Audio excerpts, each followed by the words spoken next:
Hello बच्चों, हमने कल पाठ 5 तापमान इस पाठ का अध्ययन किया था।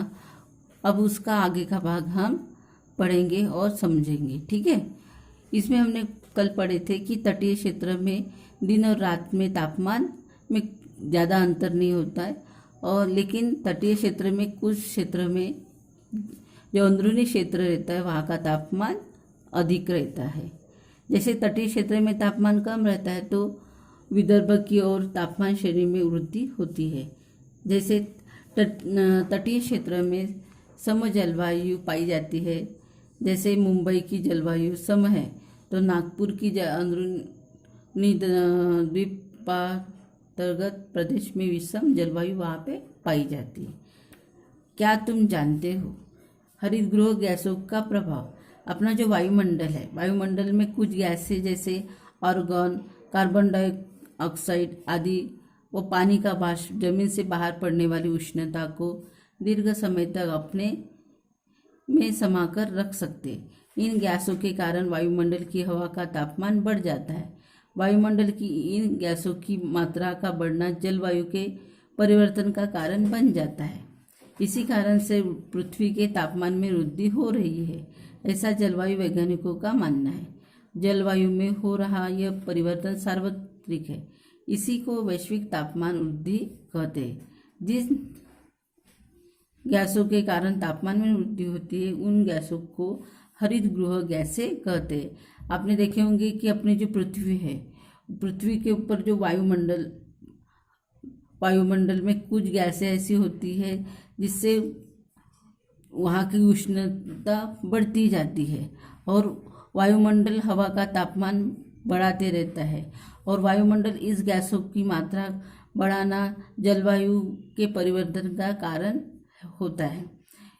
यानी पृथ्वी का तापमान निर्धारित करने का कार्य ये हरित गृह गैसें करती है।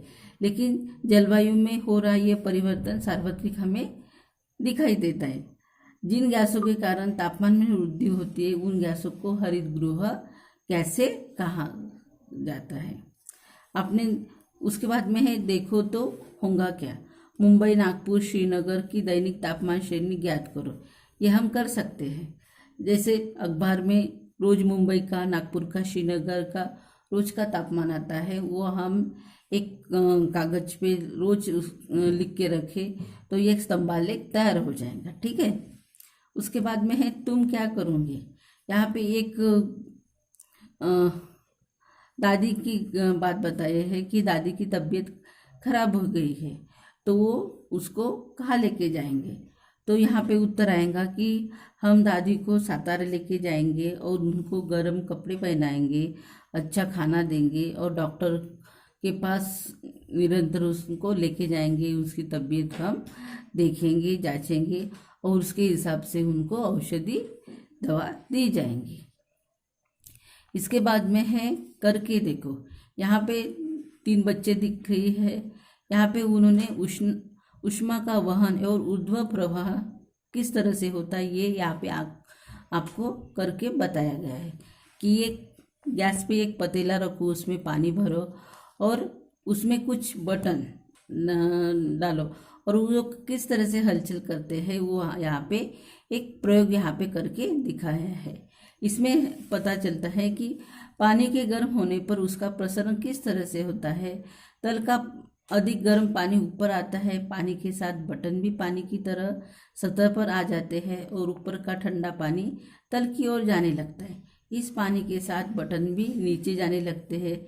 ऐसा लगातार करने से हमें पता चलता है कि गर्म होने के कारण पानी में ऊर्ध्वगामी प्रवाह निर्माण होता है। ऊर्ध्वगामी यानी नीचे से ऊपर की ओर, परंतु प्रकृति में थोड़ी भिन्नता परिस्थिति निर्माण होती है।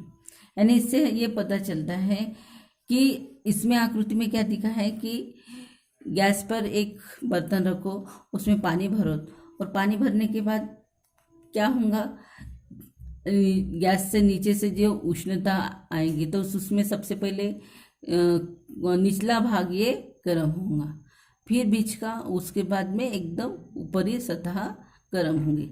तो ऊपर नीचे से जो उष्णता है वो ऊपर की ओर जाते हुए हमें दिखाई दे रही है। और उससे क्या होगा, ऊपर का पानी ये गर्म होते जाता है, और ऊपर का पानी, लेकिन ऊपर की सतह कैसी है, ठंडी है, तो ठंडा प्रवाह नीचे जाता है और उष्ण प्रवाह वो ऊपर जाता है। इस क्रिया को क्या कहते हैं, ऊर्ध्वगामी प्रवाह, यानी नीचे से ऊपर की ओर। ऐसी इस तरह से प्रवाह चलते रहता है और हमें ये बटन नीचे ऊपर हमें जाते हुए दिखाई देती है। लेकिन प्रकृति में कुछ भिन्नता ऐसी पाई जाती है, जैसे तापमान में उत्पन्न होने वाला अंतर के कारण महासागरों में पानी की ऊर्ध्वगामी तथा क्षैतिज समांतर धाराएं निर्माण होती है।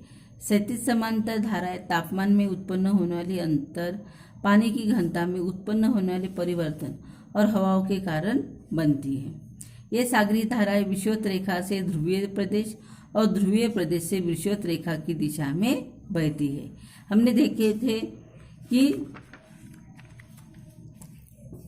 विषुवत रेखा ये 0 अंश है, और यहाँ पे कौन सा कटिबंध है, उष्ण कटिबंध, यानी यहाँ पे सूर्य की किरण सीधी रेखा में आती है, और इसी वजह से यहाँ पे निरंतर सूर्य की किरणें निरंतर यहाँ पे एक जैसी पड़ती है, और इसी वजह से यहाँ पे उष्णता सबसे ज़्यादा होती है।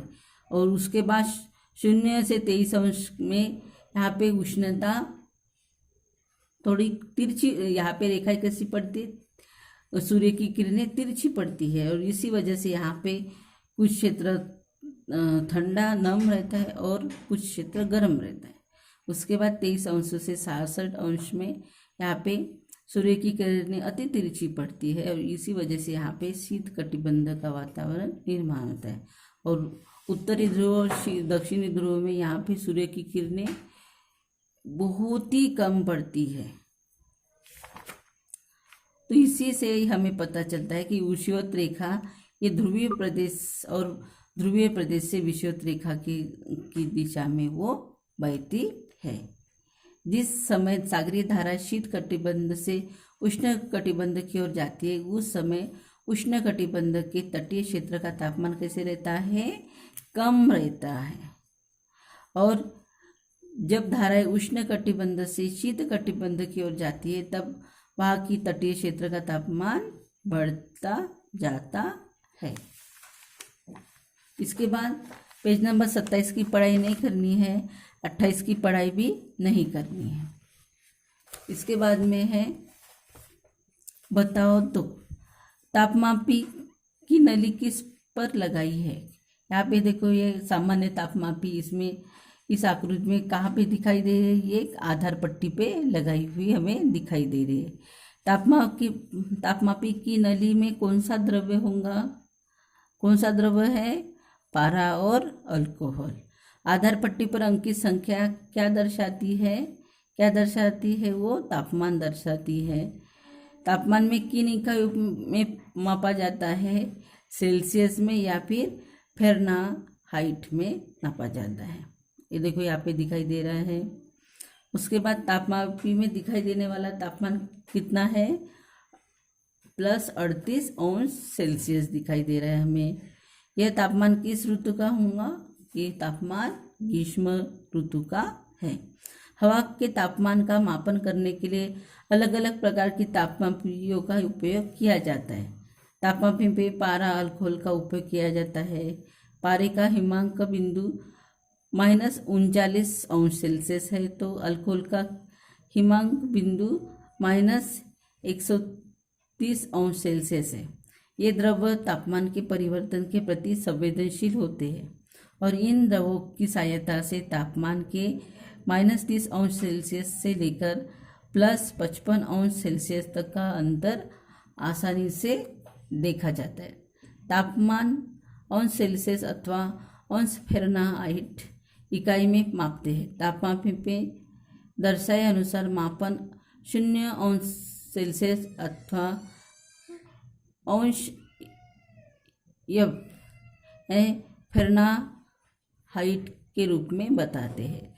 तापमापी के सहायता से हम तापमान के अंतर का अधिकतम और न्यूनतम अंकन प्रतिदिन किया जा सकता है। हवा का तापमान सेल्सियस या इकाई में भी मापते हैं।